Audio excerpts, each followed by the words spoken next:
ሆሴቲዩብን ላይክ፣ ሼር፣ ኮሜንት፣ ሰብስክራይብ በማድረግ ቤተሰብ ይሁኑ። ሆሴቲዩብ የእርሷ ሆሴቲዩብ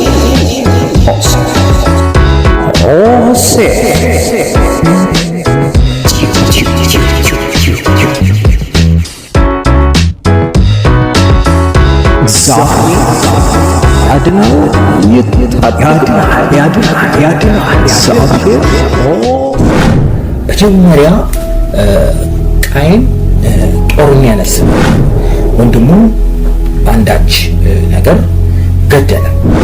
አቤልን ሲገድል ጦርነትን የመረጠ መጀመሪያ ቃየን በምን ተሸንፏል? በሀሳብ ተሸንፏል። በላይነት በሀሳብ ልቀት ተሸንፏል። አቤል ከሱ ጋር ልፎካከር ብሎ አይደለም ያንን ያደረገው።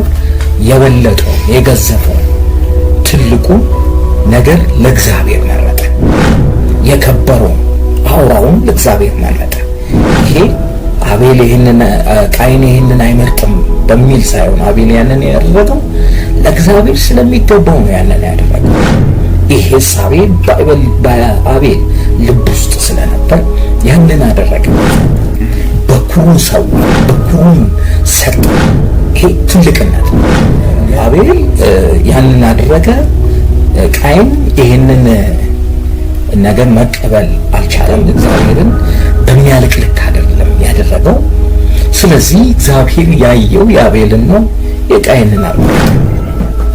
ከዚህ የተነሳ ቅናት የሚባል መሸነፍ በልቡ መዘዘ። ከዚህ የተነሳ ጦርን መዘዘ ማለት ነው። መጥፊያውን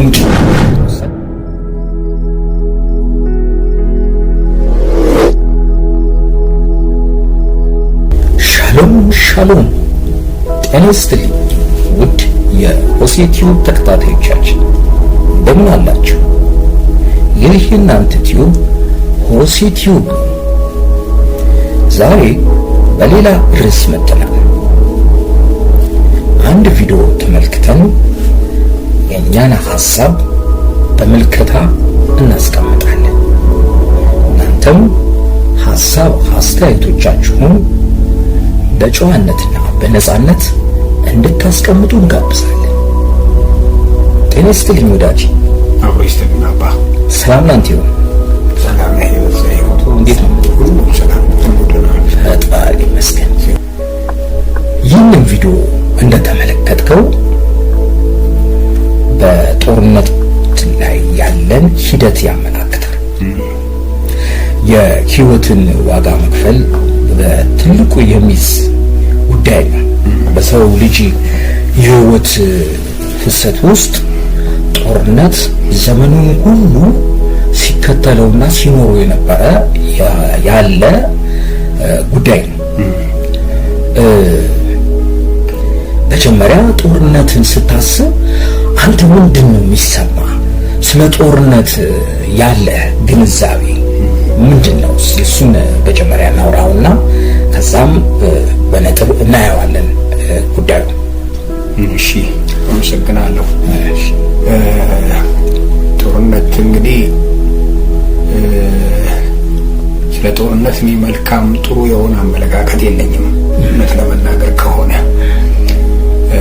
እግዚአብሔር አእምሮ የሰጠን እንድንጠቀምበት እስከሆነ ጊዜ ድረስ ይህንን የምንታኮስበትን ከምንሰራበት እንዲያው ተነጋግረን መግባባት ብንችልና ነገሮችን በሰላም የምንፈታበት መንገድ ቢገኝ ጥሩ ነው። ከዛ ውጪ አሁን ከዚህ ጦርነት ምን አየህ? መቼም እዚህ ውስጥ አንድ የተወለደ ሕፃን ተወልዶ አድጎ አታይም። እዚህ ጦርነት ላይ የምታየው ግን አንድ ነገር አለ። የሆነ ትልቅ ሰው ሲሞት፣ ትላልቅ ሰዎች ሲሞቱ፣ እነዚህ ሰዎች እዚህ ደረጃ ላይ ለመድረስ ብዙ ዋጋ የተከፈለባቸው ናቸው። አንተ መቼም ልጅን ወልደህ ስታሳድግ ልጄ አድጎ ወታደር ቤት ገብቶ ጦር ሜዳ ሄዶ ይሞትልኛል ብላ አይደለም። እንደ ማንኛውም አባት እንደ ማንኛውም ቤተሰብ አድጎ ጥሩ ደረጃ ላይ ደርሶ ይጦረኛል የሚለው ሀገርን ዳር ድንበር አይጠብቅ አይደለም። ገባ? ግን ጦርነት አስከፊ ነው። እንደዚህ እንደምታየው ህይወትን ነው የሚቀጥፈው። ሜዳ ላይ ነው የሚያስቀርብህ። ቀባሪ ነው የምታጣው። የአሞራ እራት ነው የምትሆነው። ዘመዶችህ የትውደቅ የት አያውቁትም። ምናልባት እዚህ አካባቢ ላይ ኬት ትምጣ የት ተወለድ የት እንደመጣህ የማያውቅ የት እንደተወለድክ የማያውቅ ዘርህን ጎሳህን የማያውቅ ሰው የሆነ ሰው ግን በጅምላ ቀብሮ ቆፍሮ ሊቀብርህ ይችላል። እንደ ቤተሰቦችህ እንደ እናትህ እንደ አባትህ እንደ ዘመዶችህ እንደ የቅርብ ወዳጆችህ አልቅሶልህ ምናምን የሚሸኝ ሰው የለም እና ስታየው ደስ አይልም፣ ለአይን ደስ አይልም ጦርነት። ስለዚህ እኔ ለጦርነት ያለኝ ነገር አውዳሚ መሆኑን ነፍስን የሚቀጥፍ መሆኑን እናው መገነዘበው ጦርነት። መልካም። እኔም በአንተ ሀሳብ ላይ ስለ ጦርነት ማከለው ነገር ጦርነትን ሳስብ የሰው ልጅ የውድቀቱ አንዱ መገለጫው እንደሆነ እንዳስብ ያደርገኛል። የውድቀቱ መገለጫ ጦርነት በሀሳብ መግባባት ሲያቅተን የምንገለጥበት አንዱ መገለጫችን ነው።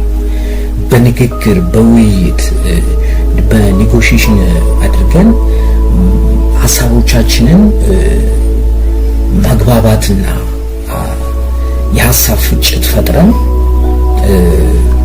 ወደ አንዱ ወይም እይታዎች መሄድ ስንችል ሳለ ያንን ማድረግ ሳንችል ስንቀር የመሸነፍ አንዱ መተግበሪያ እናደርገዋለን። ጦርነት መሸነፍ እንጂ ማሸነፍ ነው ብዬ አላምንም። እኔ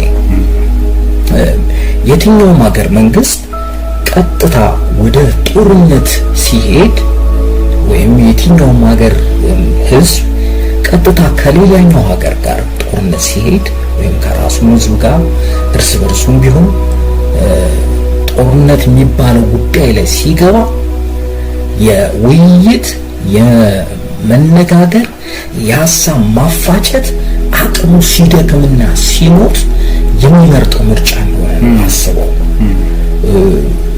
የሰው ልጅ በመጀመሪያም የአቅመ ቢስነቱ መገለጫ ነው ብዬ ነው ማስበው። ሲጀምርም ጦርነትን ሲመርጥ አንድ አይምሮ፣ አንድ ሀሳብ፣ አንድ ልብ ጦርነትን ሲመርጥ መጀመሪያ ስለተሸነፈ ነው። በሀሳብ የበላይነት ስለተሸነፈ ነው።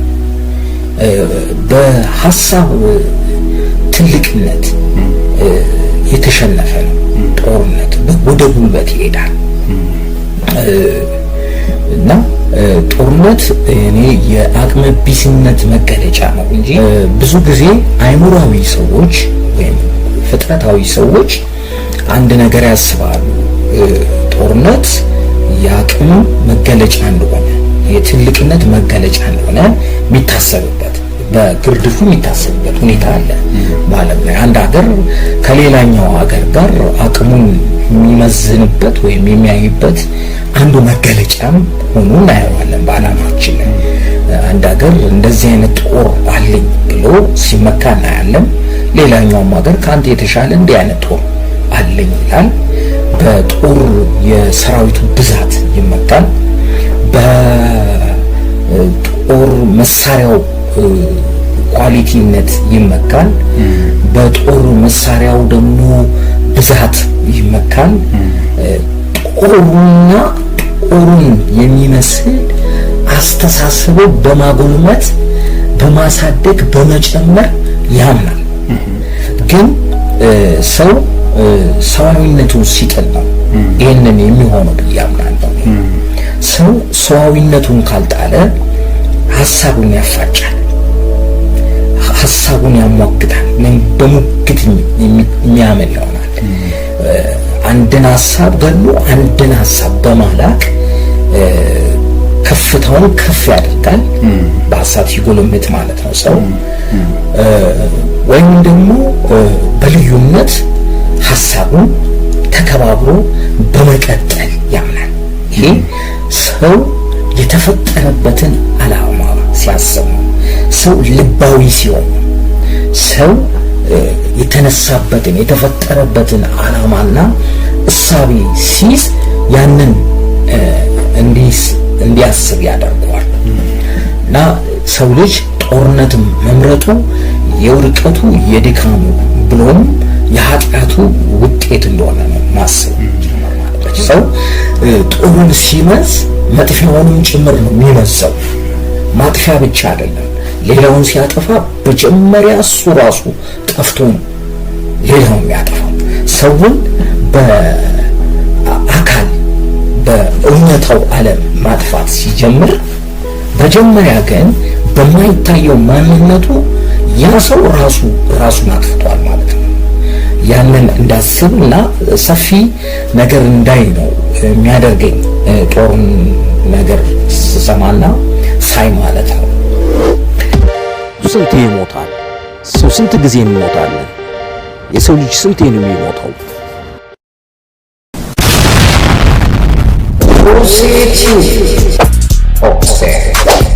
ላይክ፣ ሼር፣ ሰብስክራይብ